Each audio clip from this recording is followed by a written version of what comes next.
এটা একটা হাইব্রিড কালঞ্চ, দুটো গাছ আছে।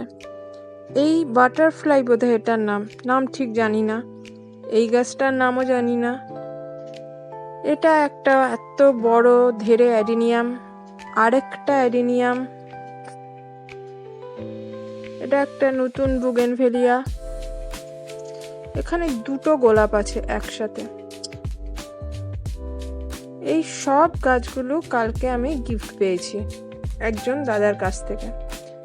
সব সময় ভাবি যে গাছ এবার কমাতে হবে, অনেক গাছ হয়ে গেছে, কিন্তু ওই জাস্ট ভাবা, কাজের কাজ কিছুই হয় না। ফুল অ্যাডিক্টেড আমি এই নিয়ে। গাছ বেড়েই যাচ্ছে, মায়ের কাছে বকা খেয়ে যাচ্ছি, মানে সেই এক কান দিয়ে ঢুকছে কথা, আরেক কান দিয়ে বেরিয়ে যাচ্ছে, এরকম অবস্থা হয়ে গেছে আমার। যাই হোক।